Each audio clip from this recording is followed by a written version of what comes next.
കഴിഞ്ഞ 9 മാസത്തിനിടയിലെ ഏറ്റവും മോശം പെർഫോമൻസ് കാഴ്ചവെച്ച് ഇന്ത്യൻ ഇൻഡെക്സ് ഇന്ന് 420 പോയിന്റ് ഇടിഞ്ഞ് 22,124 ക്ലോസിംഗ് നൽകി.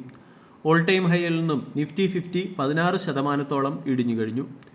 ഇന്ന് ഏഷ്യൻ മാർക്കറ്റിൽ വന്ന സെല്ലിംഗ് പ്രഷർ ഇന്ത്യൻ മാർക്കറ്റിലും ബാധിക്കുകയും ഓവറാൾ ഇന്ത്യൻ ഇൻഡെക്സിൽ പ്രത്യേകിച്ചും മിഡ് ക്യാപ് സ്മോൾ ക്യാപ് ഇൻഡെക്സിൽ ഹെവി സെല്ലിംഗ് വരികയും ചെയ്തു.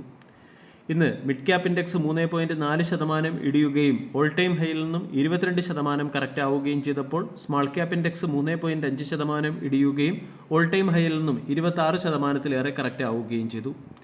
ഫെബ്രുവരി മാസത്തിൽ മാത്രം നിഫ്റ്റി 50 എന്ന ഇൻഡെക്സ് 5.5% ഇടിയുകയും 1996 ശേഷമുള്ള ഏറ്റവും വലിയ ലോങ്ങസ്റ്റ് ലൂസിംഗ് സ്ട്രീക്കിലൂടെ ഇന്ത്യൻ മാർക്കറ്റ് കടന്നു പോവുകയും ചെയ്യുന്നു. നിഫ്റ്റി 50-ലെ 50 സ്റ്റോക്കുകളിൽ 30 സ്റ്റോക്കുകളും 20 മുതൽ 47% വരെ ഡിസ്കൗണ്ടിൽ ലഭ്യമാണ് എന്നുള്ളതാണ് മറ്റൊരു പ്രധാന വസ്തുത. ടാറ്റ മോട്ടോഴ്സ് ഓൾ ടൈം ഹൈയിൽ നിന്നും 47% ഇടിഞ്ഞ് ട്രേഡ് ചെയ്യുന്നു. വോഡാഫോൺ ഐഡിയ അതിൻ്റെ ഓൾ ടൈം ഹൈയിൽ നിന്നും 60%വും Sterling and Wilson renewable energy എന്ന സ്മാൾ ക്യാപ് സ്റ്റോക്ക് അതിൻ്റെ ഓൾ ടൈം ഹൈയിൽ നിന്നും 70%വും കറക്റ്റായി. ഇന്നത്തെ ട്രേഡിംഗ് സെഷനിൽ IT സെക്ടറിലെ സ്റ്റോക്കുകളിൽ ഹെവി സെല്ലിംഗ് പ്രഷർ വന്നു. കോഫോർജ്, HCL ടെക്, ഇൻഫോസിസ് തുടങ്ങിയ സ്റ്റോക്കുകൾ ശക്തമായി ഇടിഞ്ഞു. ആദ്യം തന്നെ ഇന്ന് മാർക്കറ്റ് ഇടിഞ്ഞതിന് പിന്നിലെ ചില പ്രധാന കാരണങ്ങൾ മനസ്സിലാക്കാം. ഒന്നാമത്തേത് അമേരിക്കൻ മാർക്കറ്റിൻ്റെ മോശം പെർഫോമൻസ്.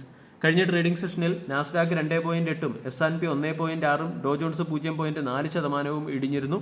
അമേരിക്കൻ എക്കണോമിയുടെ ഫ്യൂച്ചറിനെ കുറിച്ചുള്ള ആശങ്കകളുടെ പശ്ചാത്തലത്തിലാണ് അമേരിക്കൻ മാർക്കറ്റ് ഇടിഞ്ഞത്. ഈ ഇടിവ് ഇന്ന് Asian മാർക്കറ്റിലും Indian മാർക്കറ്റിലും പ്രതിഫലിച്ചു.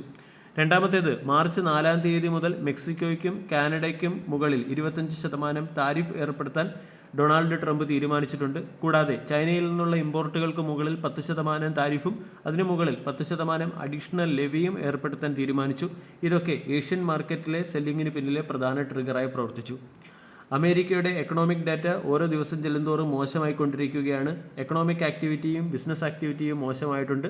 Q4 US GDP 2.3%-അടുത്തേക്ക് എത്തുമെന്നാണ് എസ്റ്റിമേഷൻ സൂചിപ്പിക്കുന്നത്. കൂടാതെ ജോബ്ലെസ് ക്ലെയിംസ് ഡാറ്റ ഒരാഴ്ച കൊണ്ട് 22,000 വർദ്ധിച്ചു. ഇതിൻ്റെയൊക്കെ ഇമ്പാക്റ്റ് അമേരിക്കൻ മാർക്കറ്റിലും ഇന്ത്യൻ മാർക്കറ്റിലും പ്രതിഫലിച്ചു തുടങ്ങിയിട്ടുണ്ട്. ഫോറിൻ ഇൻസ്റ്റിറ്റ്യൂഷണൽ ഇൻവെസ്റ്റേഴ്സ് ഇന്ത്യൻ മാർക്കറ്റിൽ ഫെബ്രുവരിയിൽ മാത്രം 46,000 കോടി രൂപയുടെ സെല്ലിംഗ് നടത്തി. ജനുവരി മാസത്തിൽ 1.33 ലക്ഷം കോടിയുടെ സെല്ലിംഗ് ആണ് നടത്തിയത്. ഫോറിൻ ഇൻസ്റ്റിറ്റ്യൂഷണൽ ഇൻവെസ്റ്റേഴ്സിൻ്റെ ഇന്ത്യൻ മാർക്കറ്റിലുള്ള സെല്ലിങ്ങും മാർക്കറ്റ് ഇടിയുന്നതിന് പിന്നിലെ ഒരു ട്രിഗറാണ്. മാർക്കറ്റിൽ ഇത്ര വലിയ കറക്ഷൻ സംഭവിച്ചിട്ടും ഒട്ടുമിക്ക സ്മോൾ ക്യാപ് മിഡ് ക്യാപ് സ്റ്റോക്കുകളിൽ അത്ര വലിയ വാല്യൂഷൻ കറക്റ്റ് ആയിട്ടില്ല എന്ന് വേണം അനുമാനിക്കാൻ. MSI ഇന്ത്യ എന്ന ഇൻഡെക്സിൻ്റെ വാല്യൂഷൻ ഇപ്പോഴും 24-നടുത്താണ്. MSI ഇന്ത്യ ഇൻഡെക്സിൻ്റെ വാല്യൂഷൻ 19-ൽ താഴെ എത്തിയാൽ മാത്രമേ valuation point of view Indian market attractive ആകൂ എന്നാണ് പ്രമുഖ ബ്രോക്കേജ് ഏജൻസിയായ നൊമൂറ പറഞ്ഞത്. ഇതിൻ്റെ പശ്ചാത്തലത്തിൽ ഉയർന്ന വാല്യൂഷൻ അല്ലെങ്കിൽ സ്ട്രെച്ച്ഡ് വാല്യൂഷനും ഇന്ത്യൻ മാർക്കറ്റിൽ പ്രോഫിറ്റ് ബുക്കിങ്ങിന് പിന്നിലെ ഒരു പ്രധാന കാരണമായി പ്രവർത്തിക്കുന്നു. ഇതിൻ്റെ പശ്ചാത്തലത്തിലായിരിക്കാം അല്ലെങ്കിൽ സ്ട്രെച്ച്ഡ് വാല്യൂഷൻ്റെ പശ്ചാത്തലത്തിലായിരിക്കാം foreign institutional investors sell India buy China എന്ന സ്ട്രാറ്റജി ഫോളോ ചെയ്യുന്നത്. ഇന്നത്തെ ട്രേഡിംഗ് സെഷനിൽ നിഫ്റ്റി 50-ലെ 50 സ്റ്റോക്കുകളിൽ 45 സ്റ്റോക്കുകളും നെഗറ്റീവ് സൈഡിൽ ക്ലോസിംഗ് നൽകി. 5 സ്റ്റോക്കുകൾ മാത്രമാണ് പോസിറ്റീവ് സൈഡിൽ ക്ലോസിംഗ് നൽകിയത്. IndusInd bank, Tech Mahindra, Wipro, Bharti Airtel, Mahindra and Mahindra തുടങ്ങിയ സ്റ്റോക്കുകളിലായിരുന്നു ഏറ്റവും അധികം സെല്ലിംഗ് പ്രഷർ വന്നത്. അതേസമയം Shriram finance, HDFC bank, coal India, Trent, Hindalco തുടങ്ങിയ സ്റ്റോക്കുകളായിരുന്നു ബൈയിങ് സൈഡിൽ കാണാൻ സാധിച്ചത്.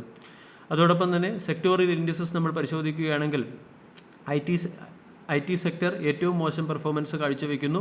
FMCG സെക്ടർ അതിൻ്റെ 18 വർഷത്തിനിടയിലുള്ള ഏറ്റവും ലോങ്ങസ്റ്റ് ആയിട്ടുള്ള ലോസിംഗ് സ്ട്രീക്കിലൂടെ കടന്നു പോവുകയാണ്. കൂടാതെ റിയാലിറ്റി സെക്ടർ കോവിഡ് പാൻഡമിക്കിന് ശേഷമുള്ള ഏറ്റവും മോശം പെർഫോമൻസ് കാഴ്ചവെക്കുന്നു. ഓവറാൾ ഇന്ത്യൻ മാർക്കറ്റിൽ വീക്ക്നെസ് ശക്തമാണ്. 22,000 മാർക്കറ്റിൻ്റെ വരും സമയങ്ങളിലെ പ്രധാന സപ്പോർട്ടായി പ്രവർത്തിച്ചേക്കും. വീഡിയോ എല്ലാവർക്കും ഇഷ്ടമായി എന്ന് വിശ്വസിക്കുന്നു. താങ്ക്